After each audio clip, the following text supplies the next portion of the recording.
Senator Kennedy, stay right there. We have some breaking news, and I want to get your reaction to it. Some lawyers hired by President Trump have sent a letter to the Treasury Department after a key House Democrat demanded President Trump's tax returns. CNN's Pamela Brown joins me now. Pamela, what are you learning?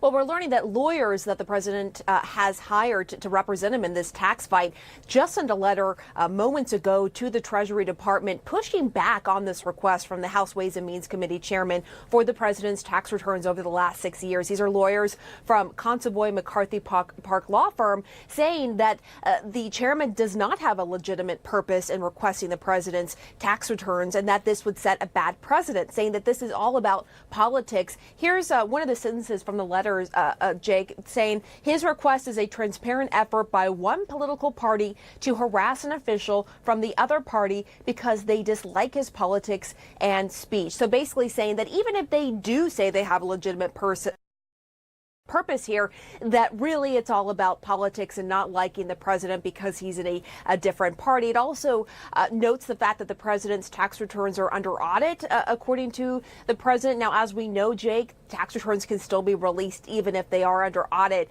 And they also asked the Treasury Department to consult with the Department of Justice on this before doing anything, saying that this is an unprecedented request. An administration official telling my colleague Jim Acosta that lawyers are willing to fight this all the way to the Supreme Court. It appears, Jake, this fight just beginning. All right, Pamela Brown, thank you so much for that breaking news. Let me bring back Senator John Kennedy from Louisiana. Senator, your reaction to the president's legal team's letter to the Treasury Department. Jake, I will be very blunt. Chairman Neal, powerful man, head of Ways and Means. I know he's an adult, but I don't think he's like a real adult. He says that he needs Trump's tax returns. He says it's policy, not politics. He has said, I think on CNN, that the reason he needs them is that he needs to determine how well the IRS is auditing taxpayers. I can't believe he really thinks the American people are going to fall for that. It must really suck to be that dumb. Look, this is very simple. Mr. Neal wants to screw with the president.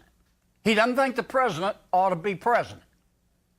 Well, you know, words can't express how much I don't care. It's not Mr. Neal's call. The American people have chosen Donald Trump as president. If you don't like it, in 2 years you can vote against him. In the meantime, don't screw with him. Let him try to be president. Now, Mr. Neal is not in good faith. Nobody believes he's in good faith. This is wildly dishonest. This is thoroughly in bad faith. And I don't blame the president for pushing back.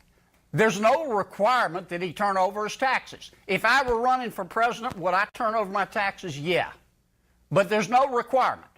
And Trump said, I'm not going to turn over my taxes. They're being audited. The American people knew that when they voted for him or didn't vote for him. He won the election. And Mr. Neal, you know, I don't mean any disrespect, but he's not fooling anybody. He just wants to get these taxes to screw with the president. Well, you said you can vote against him, but enough is enough. You said you don't mean any disrespect, but you said it must suck to be that dumb. Let me just take the opportunity to say to Chairman Neal that if he wants to come on the show, he is more than welcome.